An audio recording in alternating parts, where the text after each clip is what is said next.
Hi, Shana. Hi, Brian. It's nice to see you. Uh, Thanks for taking some time to hang out with me today. I wanted to take advantage of the long time that we've been hanging out together. You started with AAI quite some time ago, and recently you shared that you're going to be moving on to bigger and better things. But I did want to provide you and I and whoever else is interested in taking a peek at it, a little bit of access to your time inside AAI, and just share a little bit about your history, what brought you here, and whatever you feel comfortable with sharing. So we'll have a little back and forth. Wherever it goes is perfectly fine, and we'll have some fun. So. Wow, it's crazy because it feels like so long ago, like 4 years now. And at first, it was just what it was. It was just a job, and I got a job that I was not happy at, and wasn't appreciated, and so I needed one really bad. And my good friend worked for AAI, and she told me how wonderful it was. And she showed up to my house one day with a bag of toys. And I was like, what are you doing? Like, why do you have toys? And she's like, this is my job. I just play with kids. And I was like, really? So I asked her a little bit about it, and I created a resume, and it felt so weird because I had never really done that. I never really made like a resume. So, and then I applied, and shortly after I got a call from Sherry, and we sat down for an interview. I was so nervous. I think the whole time I was bringing my hands and sweating, and and I had no idea what AAI really was. All I knew was that it involved kids and it involved autism, and I didn't really know much about either. Okay. So after the interview with Sherry, it was really fun. We talked a lot, and I could tell we got along really well. And then a couple days later, I think it was just a few days or about a week, I had an interview with you. And I went into it thinking it would be like a 25-minute interview. And I'm pretty sure we talked for like close to 2 hours. Not surprised. And, yeah, it was a long one. And you gave me a little bit more of an idea of what AAI is and what it does. And I still didn't really understand much. I had never really been around, or at least like paid attention to autism, or let alone children. I was not a big children person. Sure. And then I had another opportunity to come in, and I was thrown into a room with these amazing little girls. And right away, I totally fell in love.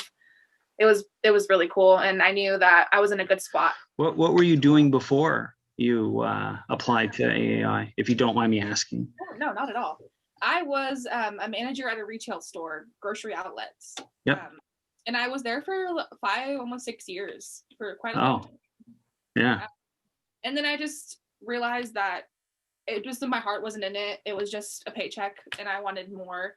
And the difference of the people that were my employers and then AAI was just night and day. Like, there was so much more, I don't know what the word is, like, people were more personable at AAI.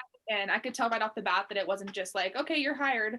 It was like, you guys really cared who these people were coming in to work with these kids, and you guys wanted good people. And so I felt really privileged to be accepted into AAI.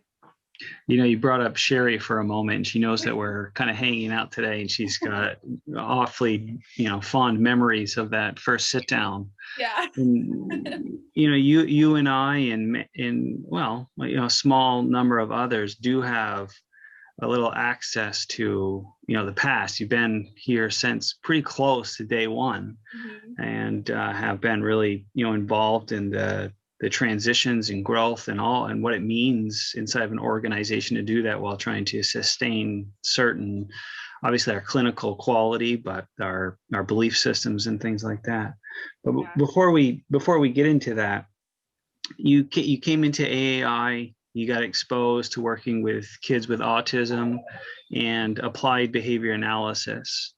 What's your take on that experience of that line of work? When I first started working and we got past the whole, you paid for the kids like you, you're fitting in good. Now this is the stuff, like this is what you're doing.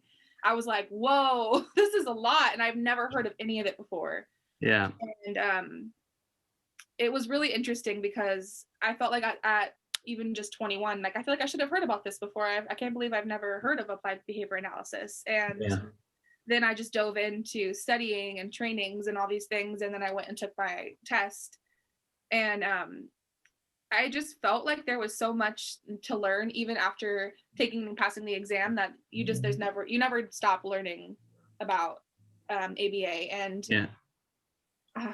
I feel like when it was time to apply what you've learned, I thought it would be a lot harder, but it just kind of clicked. The terminology and doing it just kind of went together. You are right. I mean, I think there's a lot of complexity deep inside of applied behavior analysis. I mean, you can go pretty far down a path of, trying to understand the nuances and the chain behaviors associated to functions of behavior, and all the consequence conditions and antecedent interventions and all of those things and what it means to be consistent. But when you do step way, way back from all of that, and you understand that there's 4 functions of behavior, there is a very kind of simplistic kind of approach to the day-to-day. But what you also said is you were surprised, you never even heard of it before. And that's the funny thing. It's the science of learning. It's not designed for kids who have autism or for children. It's an applied science. I use it in my day-to-day life. I find myself like thinking in ABA terms, or however you want to word it. And it's interesting because I won't even realize I'm doing it, and then it makes me laugh a little bit. Like, man, I learned this at work. I'm right there with you. Same exact experience. When I first got in there, it was, oh my goodness, I'm actually walking down the street looking at things a little bit differently, or evaluating myself or people around me a little bit differently now because of it. In terms of applying these strategies, your interventions when you were working with children, or you still are working with children, and you've got these systems and targets, specific ways you're supposed to be providing intervention, and you're taking your data and you're just dealing with the data. The way that it is to me, and it has been to me for all these years, is that the like paper trail and the watching things happen, and then running targets and running intervention plans and doing all these things. I really love seeing data change over time, and it really shows you that implementing these skills and these learning processes, it makes a difference. And not only do you get to see that while you're doing it, but just the data showing itself, it's just really rewarding and interesting. In terms of the day-to-day, working as an RBT with caseloads and families, how has that experience been for you? You're not just doing the ABA, but you've got little kids and you've got families and you've got coworkers that you're hanging out with. What was that experience like for you? Man, it's been a wild ride. I have met amazing families and great coworkers, and I can't even begin to talk about how amazing all these kids are. But it's crazy because I have met every kind of family you can think of. I've worked with families that are so eager for ABA and ready to do it. And I've worked with families that are terrified of ABA and they don't want to accept things. And it's been a privilege to work with such different kinds of families and kiddos, because I feel like you get to practice. I got to practice my own skills and learn how to adapt with different kinds of people. And it's been challenging at times. There were times where I'm like, man, I don't know if I could do this. And then there was times where I'm like, wow, I did this. Like, this is so exciting. And I've met amazing families that I will never forget. And I've met families for short periods of time, but each one had their own impact.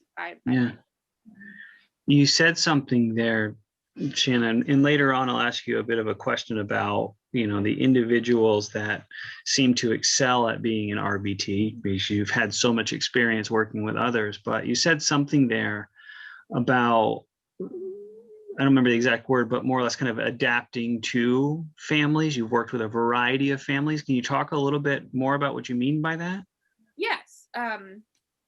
It's just different. I mean, sometimes when you start working with a kiddo, their families just found out that their child is diagnosed with autism, and it's really, really hard for them to accept, and it's hard for them to watch their child struggle with learning new things and struggle with intervention plans. And some families handle it really well, and some families are very receptive and positive, and some families, they have a harder time, and it can be a little sad, I guess, for lack of better words. And Sure. I've had my fair share of those moments, and I feel like I have learned to be a stronger person and also help those families be stronger through those moments. And then on the other hand, I've had times where I've been empowered by the families. They've helped me feel stronger and more confident. So that's a really nice thing to say. I haven't heard that take before, in terms of the families providing you with a sense of, for like words, the confidence and being able to access that confidence. Can you get into that a little bit further? Yeah, definitely. I think that it was more, even now actually, but starting when I first became an RBT, and it's weird to get used to things when you go into a home and you have done that before, and Sure. meeting new families. And when those families really show you that they're in it and they want to learn from you, and you're making a difference in their child's day-to-day life, even when you're not there, and then them like telling you about it, that has given me the confidence, like, man, I know what I'm doing, and I can help people, and I can make things better for somebody, even if I'm only at their house for 2 hours. That's beautiful. So it's obviously a pretty significant responsibility to, accept this line of work. Yeah. So I don't want to. What's that? It's definitely not just a job. It's something that you really got to care about, I feel like. So I guess that does force me to want to ask that question then. I mean, what kind of person, I mean, when maybe we'll get into this also a little later, but it's a significant responsibility to get into a home every day under, for example, the conditions that you're sharing. Mm-hmm. And it's not for everybody. Yeah. Some people maybe think that they got, for lack of better words, what it takes.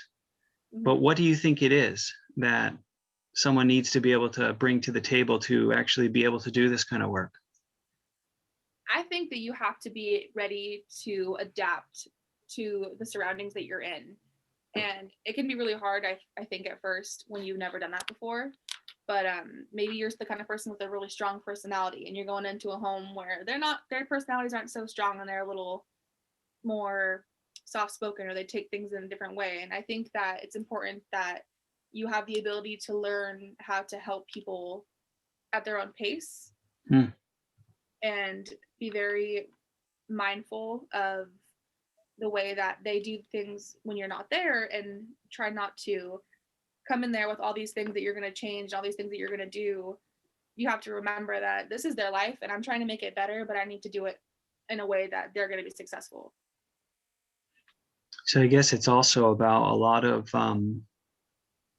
well, I guess, where would you say kind of a sense of trust comes into all of this? Oh yeah. Trust building, and just like, I don't know what, now that I speak in ABA terminology, I don't know what the other word for pairing, like you have to build a bond and pair with not just the kids, but the families as well. And I feel like that's really important, is the family feeling comfortable with you coming into their home or being with their child, and making things happen and making things change. You work in a variety of settings. Yeah.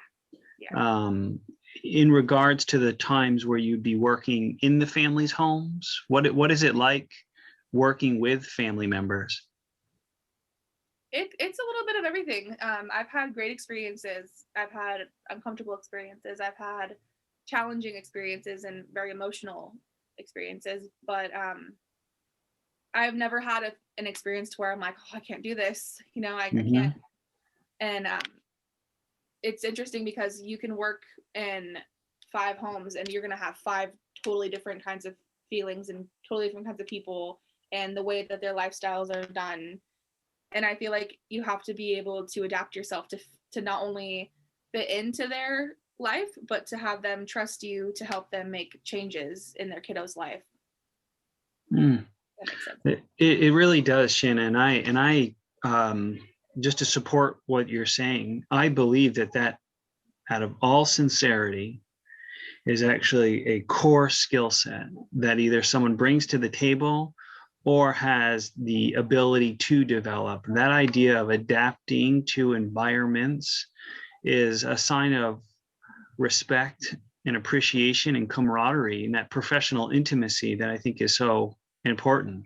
So I love hearing that you do keep bringing it up, what it means to almost have to shift gears depending on the environment you're inside of. But that says a lot about who you are as a human being. So what have you learned over time of engaging with family members who are new to ABA and you've been with them for months and months and months, and you start seeing progress? What type of changes have you observed in, maybe first of all, not so much the kids, but in the parents' kind of relationship to who you are and AAI and the work that we do? I think that one thing that I've always really noticed when it starts to happen is a change in, I don't know how to say it, like a change in the patience that parent has, and a change in understanding that they have of their own child, almost, that they had a hard time with before. And I feel like I don't know how to say this part. You okay? I feel like when I have started working with families that aren't used to ABA and they don't really know what even I'm talking about, or all they know is that their child just got diagnosed with autism and now this person's coming in to help do whatever it is they do.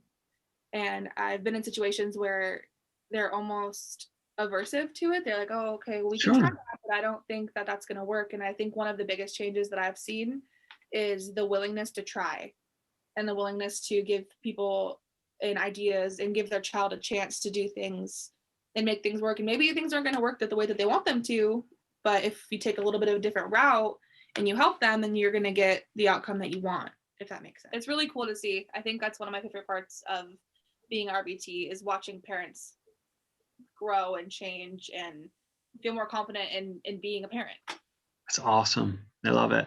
I love it. Well, you've also been doing it now for quite some time. I think you said it's been about 4 years, basically. It would be 4 years this July. There you go. So you've also been able to watch a good number of people, I don't want to say a lot, but a good number of people come on board and hang out. But before we get to the team members, you see the kiddos come on in, and they come on in at first, and you're all of a sudden setting up some things, you're pairing with the kiddo, and then over time, the goal is things start changing. What has that experience been like for you when you do get in there with some of the kiddos and there's those challenges that are, expected, and then over time things change? How has that been for you, or experiences that you've observed? That's been so rewarding, and it's so cool to see, because when you meet this kid and they come in, and usually we have this room full of awesome toys, and sometimes they come in and like, oh, this is cool, and sometimes they come in and they're like, I don't want anything to do with you. I don't want to be here. And when I first got hired, obviously that was a little bit difficult to try to figure out, man, what do I do to get this going? And I feel like after a few trial and errors, you really get into it, and you can start feeling out ways to get these kids just to want to be around you. And I think that's one of my favorite parts, is getting that ball rolling and getting these kids to want to be your friends. And I've met children that won't even play, won't even look at me for the first time, and then a few months go by and we're doing puzzles together and we're hanging out and they're telling me about their day. And it's just really rewarding, and watching that transition from the very beginning to, it could be months, it could be days, it could be weeks, to just watching a child come out of their shell and realize that things are happening and they can be themselves and we can help each other. It's pretty, yeah. Again, Shanna, I haven't heard that again, but you keep alluding to this idea of you getting something from these experiences, working with family members, working with children. You've also, over the time, had the opportunity to work with other people inside AAI. What is that experience, if you don't mind me asking, been like for you? Some of your team members that you've been able to work with over the years, and can you talk a little bit about that with me? Yeah, definitely.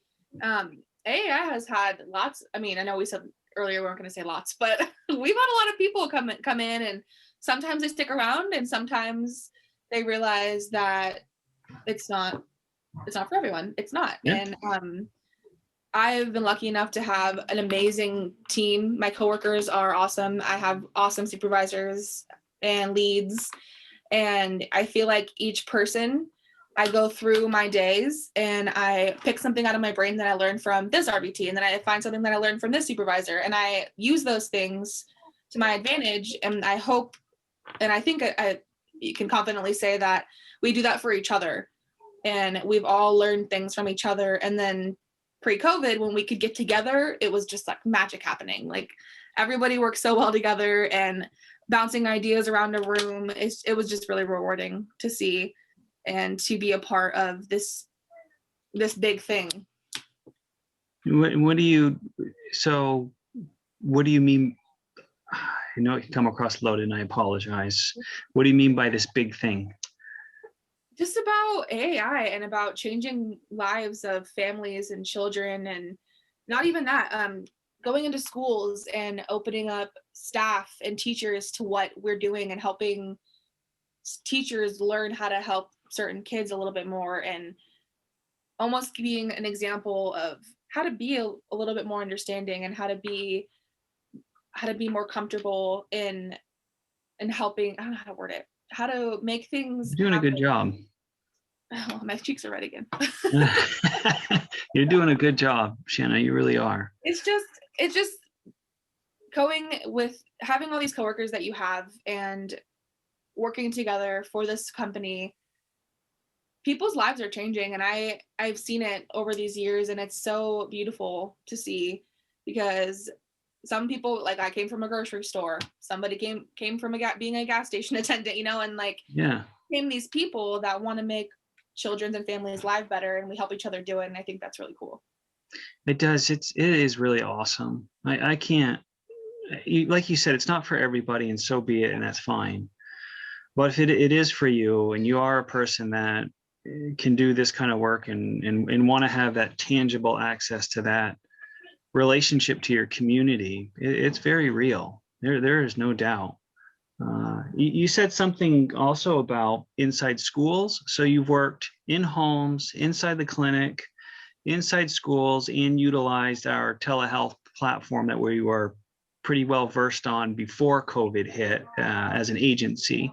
Do you want to talk a little bit about those different environments, maybe? Yeah, definitely. Like any which way you want to go is fine with me.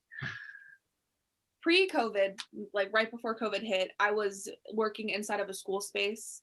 Okay. And I've done it before, with like Head Starts and things like that. And this is my favorite example, because this classroom that I was working with, the teachers, I don't think they really knew what ABA was, or how to really even engage with a child that does have autism. And going in there and seeing that, I was like, wow, like this is different. It's interesting because to me it's so easy. To me, it's easy to understand and to engage, and having the opportunity to set examples for my peers, like the adults that I work with. Sometimes the people were 20 years older than I was and being teachers, and I felt like I could go in and teach them things about ABA that they didn't know.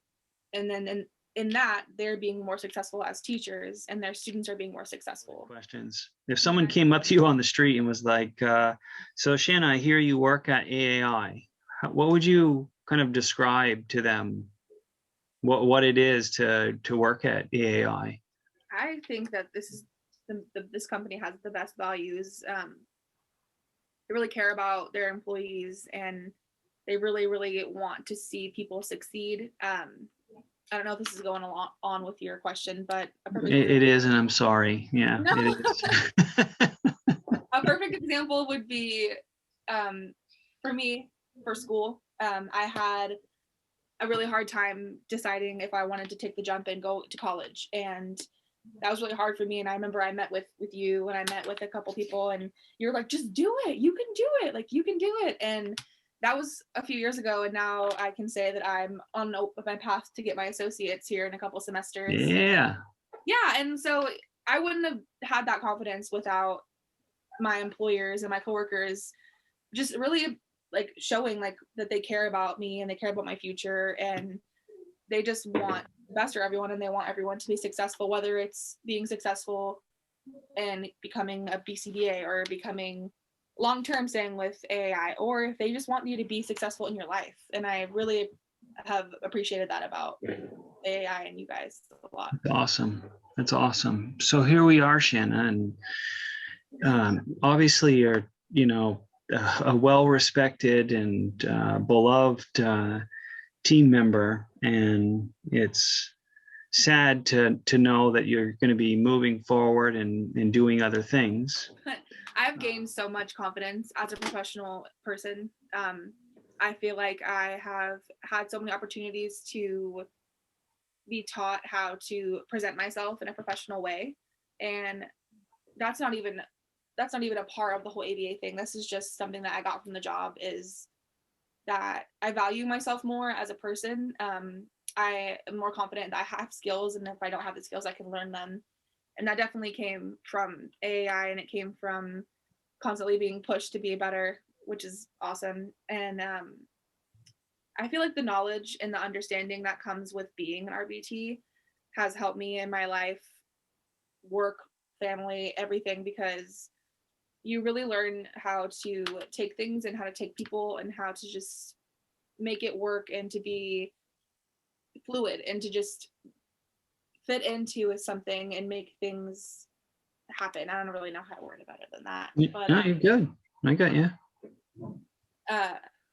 I've learned a lot about autism, obviously, and one of the really cool things about this job that I'm transitioning to is one of the things that they loved was that I do know so much about autism, and now I can take this skill that I learned and take it to my new job to where they haven't really been introduced to these things before, and they don't really know much about it, and they don't really know how to talk about it or how to share it. And I feel that I can bring that skill in, and that's really rewarding.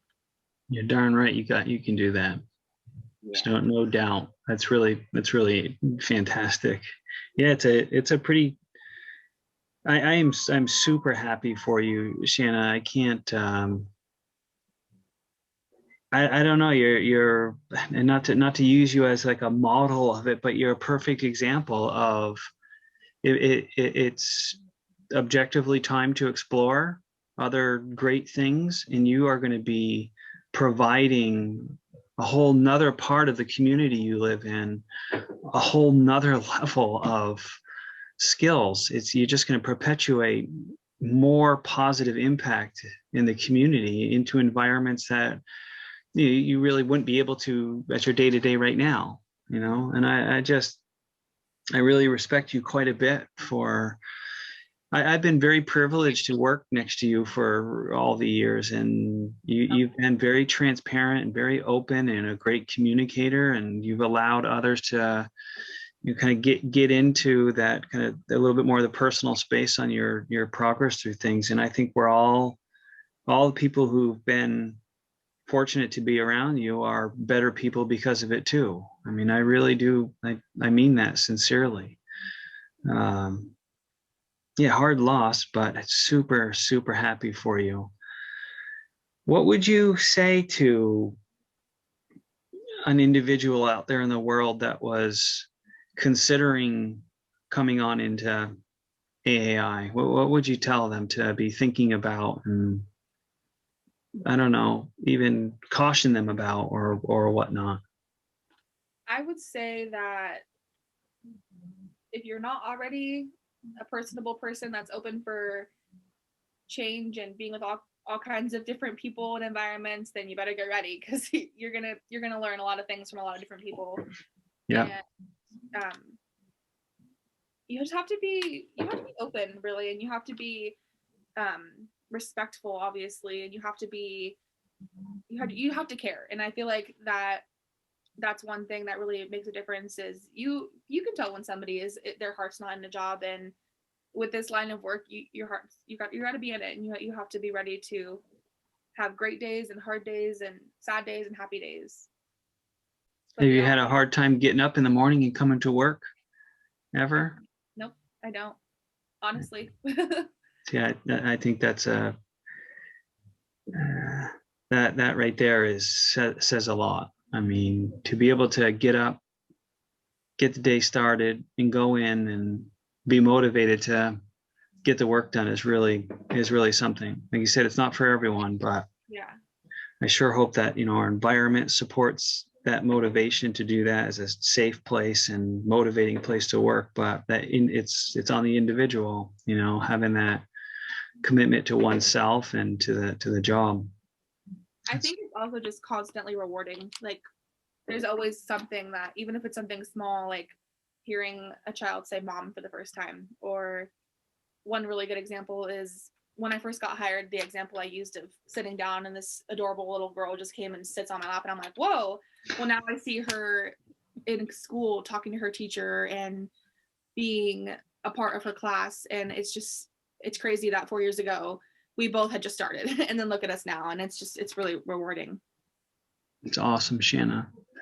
Well, as you are quite privy to, AAI 4 years ago was a small little group, and we're a little bit bigger now. A little bit bigger now.